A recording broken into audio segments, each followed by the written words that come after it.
scouts are relied on heavily when evaluating talent. Teams should be drafting for the future and not just immediate needs.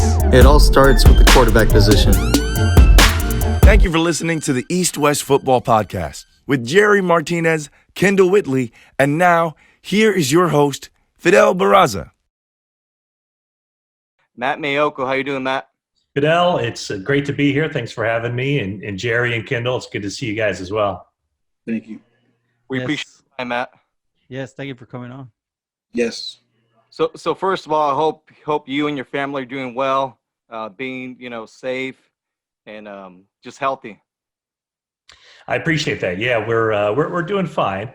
Got a senior in high school started her first day, of course, didn't go on campus, and a sophomore starting her first day of school for the school year. So I tell you what, it's going to be an interesting year. Hopefully it's not too boring for them. It certainly ended in a bad way last year for the high school seniors and who are now college freshmen. So you kind of feel for them. I just hope my daughter has an experience, a good experience, and of course, I wish that for every kid and every grade and high school, college, elementary school, whatever across the country. But one of those things, we all got to stick together and make wise decisions and get through this. Yes. Absolutely. All right, man, let's get started. So let's talk about the San Francisco 49ers. So obviously a very interesting offseason. The team was so close to winning the Super Bowl last year against the Chiefs. They did a lot of moves during free agency and the draft. I just want to get your thoughts on those moves. Well, I think they did a really good job. The whole idea was to kind of keep the band together because they found something that worked with people that they want in that organization. And I don't really undersell that part of it.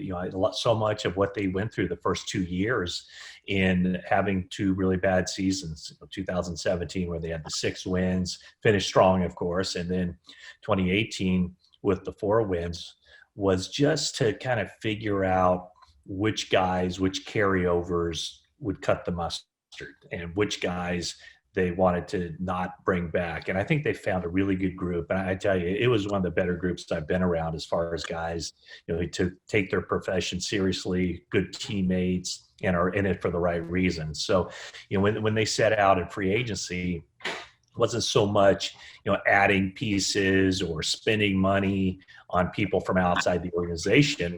It was all about trying to keep that team together. And, one of the first moves they made to me was a surprising move, a shocker, in the sense that DeForest Buckner is and has been everything a team wants. You draft a guy number 7 overall, you have some expectations for him on the field.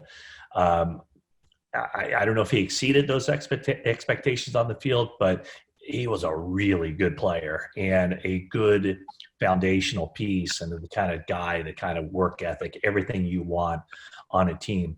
So that really surprised me when they made that decision to trade him to the Indianapolis Colts and re-sign Eric Armstead. And they were able to do that by spending less money for Armstead than they would have had to for Buckner, but also getting that first-round draft pick from the Colts and then using that to basically get Javon Kinlaw while also using a trade back to come up and get Brandon Ayuk. So they were able to sort of offset the loss of Buckner by getting Javon Kinlaw, offset the loss of Emmanuel Sanders by getting Brandon Ayuk, and then later on that in the draft, day 3 of the draft, offset the loss of Joe Staley by getting Trent Williams. So when you look at this team, I don't see any reason why they shouldn't be a better team than they were last year. That doesn't mean I expect them to go 14-2. Yeah, it might very well be that they have fewer wins than 13. I would expect them to have fewer wins than 13. I don't know that they can do that again, but I think overall it's a strong team and maybe even a stronger roster than it was. Yeah, you know what? I think the best move that they made during the offseason was trading for Trent Williams, right? Joe Staley retires, so they plug in Trent right away. Yeah, that's something where you always wondered when that time comes, to move on from Joe Staley, how's that going to look? How much of a beating are they going to take the next year as they try to figure out their left tackle situation? And even if you're to draft a rookie in the first round and plug him in at left tackle, what's that going to look like? There's going to be growing pains, but it is very possible that they replace one all-decade tackle with a player who's even better. And, Joe Staley's been a good player for a long time. He's been just solid, and I think this guy, I think Trent Williams has a chance to be a lot more than solid. He has a chance to be an absolute force with his athleticism in the running game, and then also just protecting Jimmy Garoppolo's blind side. So that could really turn out to be a huge move for this team. And I think that's really going to help out the running game and Jimmy Garoppolo staying upright, right? Because it can't help. Yeah, for sure. And then also, I just want to get your thoughts on Deebo Samuel. He was one of the, players that stood out the most last year, especially in that offense. We know he was injured. What's the projected timetable for his return? Yeah, so he has that Jones fracture. It's the bone on the outside of I believe it's his right foot. And he underwent surgery in June to get that repaired. The 49ers were thinking that he's on the physically unable to perform list right now. I think the 49ers all along have been thinking just very conservatively, keep him on that list to start the regular season. Then he has to miss the first 6 weeks. And so that would put his return at, I believe, week 7 against the New England Patriots. But, watching some of his videos of his rehab and how he's cutting and starting and stopping, I don't know if he's further along. But maybe there is a chance that with the regular season opening in a month from now, September 13th, that maybe they keep him on that active roster to open the season. And even if he's not ready week 1 or 2, maybe there's a chance that they envision him playing week 3, 4, or 5, and then not waiting those full 6 weeks. So that's something that I think we'll see as time goes on. But as soon as they bring him off that physically unable to perform list, he can't open the season on that list. So we'll see how that plays out. But I think the timeline all along has been the 49ers figure to not have him for the first 6 weeks of the season. Yes, man. And then we all know that the NFC West now is stacked with talent, right? Seattle just traded for Jamal Adams. You can say it was for a king's ransom, right? Do you think they gave up too much for him? I do, but I guess I look at it from the 49ers standpoint. Kind of everything I see is through that prism. And, I know there was a lot of chatter about, should the 49ers be interested? Are they interested? Well, it turned out they weren't interested. And I think we all kind of knew that all along because of where they are with the salary cap. They haven't re-signed George Kittle. And so, they have a lot of other areas where they need help other than safety, where they just re-signed Jimmy Ward to a 3-year, $28.5 million contract. So if your question was that too much for the 49ers? The answer is absolutely yes. But John Schneider and Pete Carroll are very smart guys. And there's been a reason that Seattle has remained near the top of the heap in the NFC, let alone the NFC West for so long. It's because they know their football team. They know what they want. They know how to get it. The one thing that I can say that makes their decision look like it's pretty wise is that, yes, they gave up a first-round draft pick in 2021 and another first-round draft pick in 2022. This upcoming draft is shaping up to be the most wild, wide-open draft you can possibly imagine. So, in other words, you're looking at the prospects of not seeing these athletes play football for 16 months before the draft is held. And so I don't see any advantage, honestly, in having a pick in the first round, the second round, the third round, or the fourth round, because I often look at those mock drafts that are done like right after one draft. The people who really follow it will put up a mock draft looking ahead a year.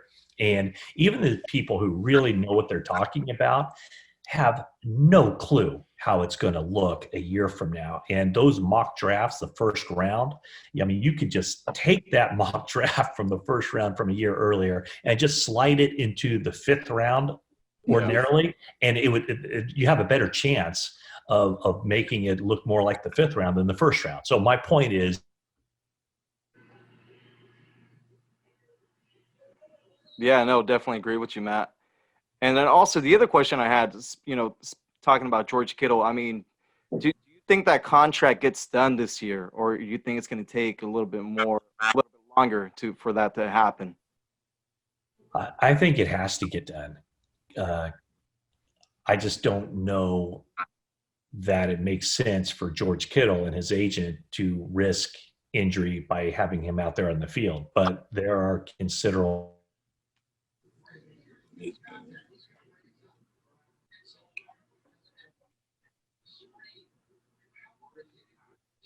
how that's going to move going forward. And then George Kittle's agent is going, you know what, everybody's talking about Austin Cooper as the comp, the guy who's making $10.5 million a year as the highest paid tight end in the league. George Kittle and Austin Hooper's a fine player, but he's no George Kittle. No, he's not. Yeah, and I think that, I mean, look at it as, I'm just trying to look at the top wide receivers in the league, and the top wide receivers get paid a ton of money. I honestly, and I mean, you guys can weigh in on this one, I don't think I would, especially for the 49ers, take any wide receiver in the league over George Kittle, because of the way the 49ers are constructed and the way that Kittle puts up wide receiver types of number. What you're looking with the 49ers is they're reluctant to give a big money contract in a time when the salary cap is going down. And so that's kind of limit how much they want to pay. But you can also look at it from George Kittle's standpoint and his agent, Jack Beckham. I mean, look at Austin Hooper, fine player. He's no George Kittle. And he's making $10.5 million a year. Well, if that's the number we're using to determine how much George Kittle is worth, that number means nothing. I look at the wide receivers, and I don't know about you guys, but I would think if you look at the wide receivers, the top wide receivers in the game and what they're making, which is far greater than any tight end, if I were the 49ers, I don't know that I would take any wide receiver in this league over George Kittle. And I'd say that because George Kittle gives you a lot of the production in the passing game you get from a number one wide receiver. Incredible force as a run blocker and in the running game, and the way the 49ers are constituted with their running game being such an integral part of what their offensive plan is, I think George Kittle is, maybe the most important guy that the 49ers could pick out of a draft to put on their team. So you can see it both ways with both sides. So I'm not sure this thing gets done, and the risk that George Kittle runs by suiting up, taking part in practices, playing in games when he doesn't have that long-term guaranteed contract, with the amount of physicality he plays with and the way he puts his body on the line, I don't know that it makes sense for him to play. Yep, very true. Everything you said is very accurate. Makes sense. Hey, what's going on with you, Matt? Not much, Kendall. How's everything with you? Everything's great. Everything's great my way. One thing I want to ask you is, just from listening to you, what do you think went wrong with the 49ers in the Super Bowl? Well, I mean, for what are they? I got to do the math here. For about 53 minutes, everything was going very much to plan. I think, the Kansas City Chiefs had an explosive offense, and the 49ers defense kept them at bay. The pass rush was doing a pretty good number on Patrick Mahomes, making him a little bit uncomfortable. Not a lot of sacks, but just kind of not rattling, but certainly making that offense, preventing that offense from really getting on track. I think if you look back on that, I know there was a lot of criticism for Kyle Shanahan of abandoning the run. When I look back at that situation where they had the 10-point lead in the fourth quarter, where they could have run the ball but chose to throw instead, There were openings. That could have blown that game open. A couple balls that Chris Jones batted down at the line of scrimmage. If ifs and buts are candy and nuts, every day would be Christmas. But if Chris Jones doesn't get his hands up there and bat down those balls, 49ers probably end up winning the game. So, it's not that's just the way football is. It's a bad play call if it turns out poorly, even if everything was kind of set up to take advantage of some things. So I just think a lot of things happen. And the fact of the matter is, too, that the 49ers defense gave up 21 points in the final few minutes of the Super Bowl. So it was a tough one for that team because very few times are you able to have a 10-point lead in the middle of the fourth quarter of a Super Bowl. And when you do, you got to finish it. And the 49ers didn't finish it. And now, all the guys I'm talking to as they report to camp, that left a bad taste in their mouth, and it gave them, even more motivation. Not that you need motivation to that degree, but even more motivation to get back there and finish the job next time. Man, watching the game, I think the play that killed them was that third and long play when Patrick Mahomes connected with Tyreek Hill down the field on third and long. I think if they don't get that, we're having a totally different conversation right now. I don't think there's any question. And just look at that play, all the things that could have happened. Was Nick Bosa held by Eric Fisher? Debatable. To Nick Bosa's credit, he said, he's not blaming the refs. He looks at that play and he says, it could have been called a holding. It could have not been called a holding. It was not called a holding. Heck, you can go back to the end of the first half when the 49ers had a chance to put a field goal on the board there right at the end of the first half, and George Kittle pushed off. Was it offensive pass interference? It could have been called pass interference. It could have not been called pass interference, but it was called pass interference. So that's just the way it happens. And the fact of the matter is, too, the Chiefs had run that similar route combination, and they set that thing up perfectly because Emmanuel Mosley, a young cornerback who, not as much experience as other guys back there or other guys in the league, he let Tyreek Hill go, thinking that he was running, into the middle third and not recognizing that, he was coming back behind him. And Jimmy Ward was in a situation where he can't let Tyreek Hill cross his face. And so he flips his hips, and it was Mosley's responsibility. But, again, the fine line, and DeForest Buckner, a step too late. And even then, he got enough, Mahomes could sense him enough that he kind of not off balance, but, didn't get all the mustard on that ball he wanted to. He left it up there, but because of that great route and the great play call and everything else, it still enabled Tyreek Hill to make that catch. So, those are some of the big plays in this game. And think about this.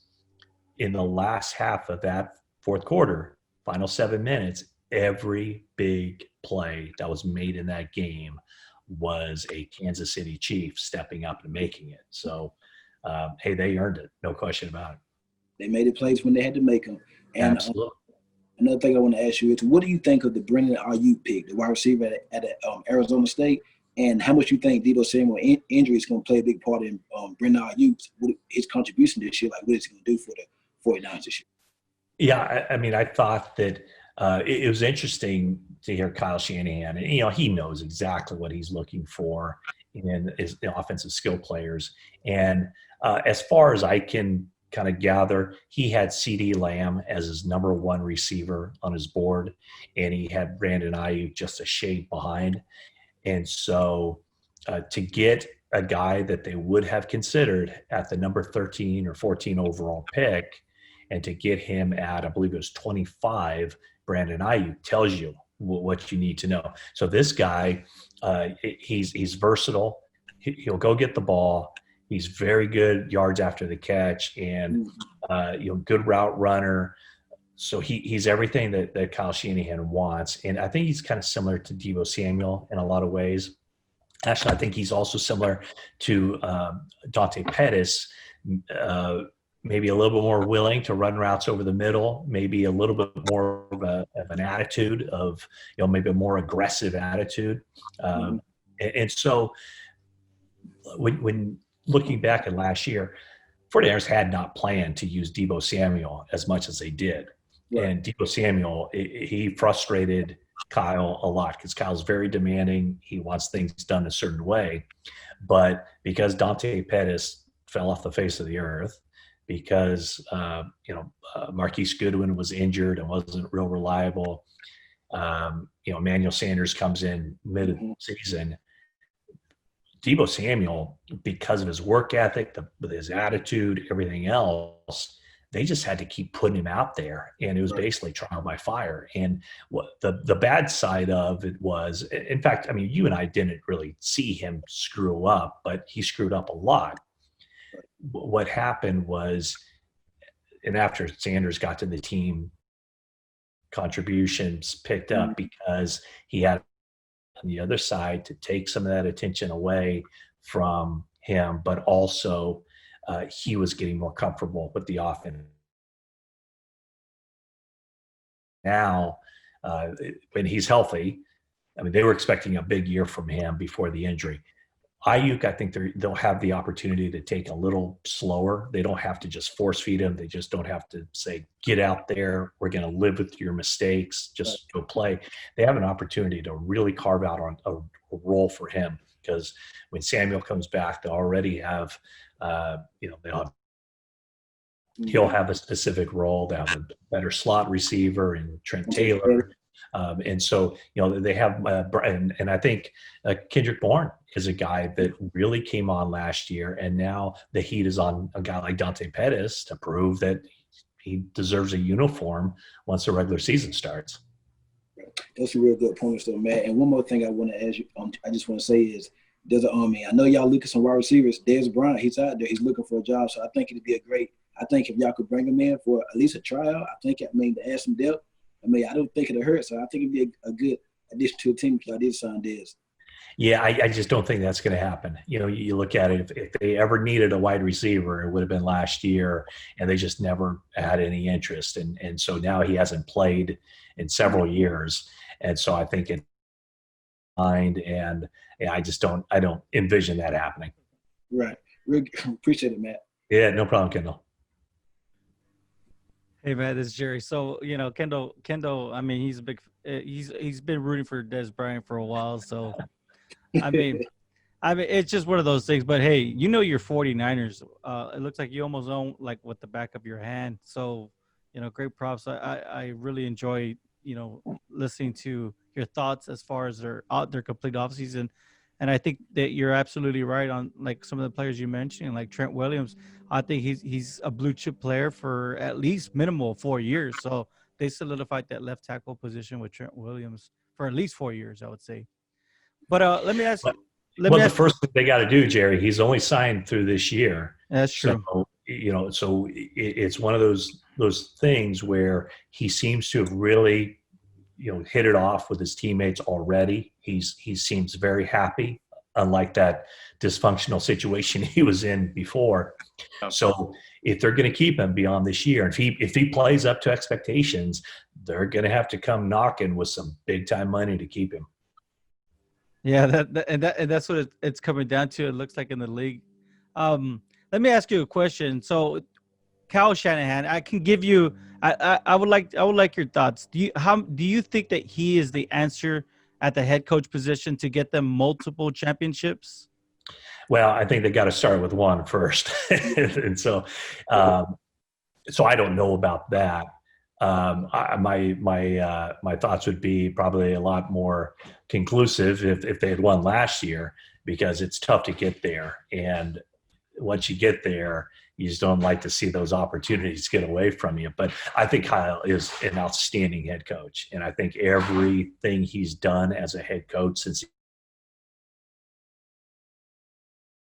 in 2018, almost above of 2019. And the reason is because it's easy to be a head coach when you're winning. Now, I realize the head coach is a big part of the reason you're winning, but this was a horrible team that he inherited. from Trent Baalke and Chip Kelly and Jim Tomsula before him and all that. And so the reason Jed York signed John Lynch and Kyle Shanahan to 6-year contracts was because everybody knew this was going to be a major rebuild. Well, for him to keep things together, for him to avoid his head blowing up into pieces after losing 22 games those first 2 years, that to me is the key. And when I walked in that locker room in 2017 and 2018, you saw a bunch of guys who felt like this team was on the right track. And so that is a very difficult thing to do, is to convince a group of heading in the right direction.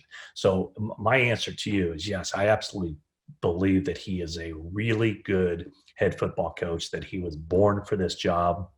And I don't know if he's going to win multiple championships. I don't know if he's going to win one championship.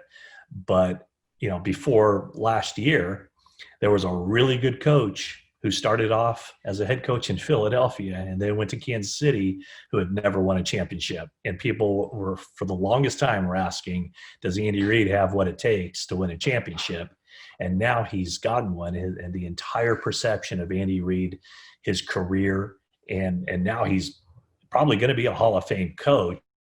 So, perception kind of is kind of contingent on the last season that a coach had in many ways. Yeah, I just think that I think sometimes he gets a little bit more, I guess pushback as far as that he's a great starter but can't finish because he was the OC for the Falcons when they blew that big lead against the Patriots and last year's upset in the Super Bowl. Yeah, I mean, those are two of the worst Super Bowl losses for any teams. He's been a part of it over a 4-year period. So, I mean, I'm sure that weighs heavily on him. But when you look at that offense he had with the Falcons, a historically great offense, and Matt Ryan had one of the best years any quarterback has ever had.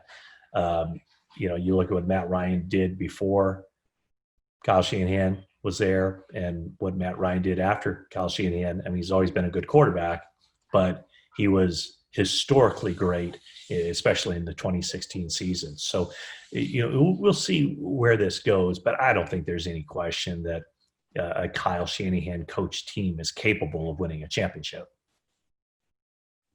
Yeah, I believe it too. I think that he's done a really good job as far as establishing a winning culture there in San Francisco. Let me ask you one thing. So, you've been around 49ers for quite some time, right? So, you've been able to have interactions with Hall of Fame, 49er players, and of course with the modern day superstars. What's the biggest difference between the two? I mean, I know aside from old school versus new school, but what is the biggest difference that you see, having interactions and working with them? Well, I mean, if you're talking about how players have changed, over time, I don't know that they really have. I think that the game or the league has become a lot more corporate, so maybe you don't develop the relationship maybe as you have in the past. When I first started covering this team, I mean, one of the friendliest and most welcoming guys that I covered was Steve Young. And, to this day, he's still like that. And I just had him on my 49ers Insider podcast for a couple questions. We were doing something on with Dwight Clark, the memory of Dwight Clark. But no, I think the players are bigger, faster, stronger. I think the game is every bit as good as it's ever been. I really just don't see that the players as a whole have changed all that much. I mean, I think the players of today, I mean, this, like I mentioned earlier, I mean, you walk into this 49ers locker room, and I won't be walking into that locker room this year because of COVID-19, but last year was as impressive of a group of guys.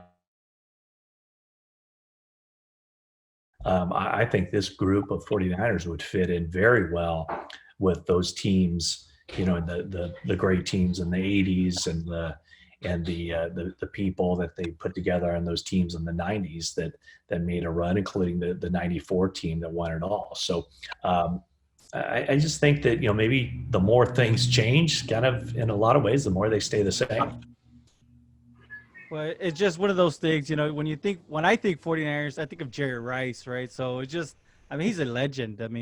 So it was just one of those things. It just, he's never been one that's outspoken.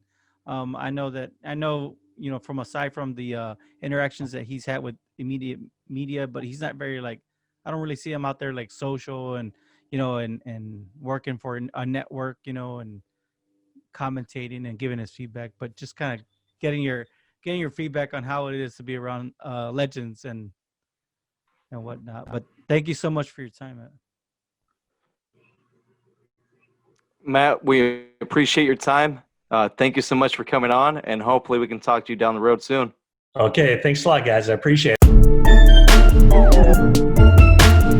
Scouts are relied on heavily when evaluating talent. Teams should be drafting for the future and not just immediate needs. It all starts with the quarterback position. Thank you for listening to the East West Football Podcast.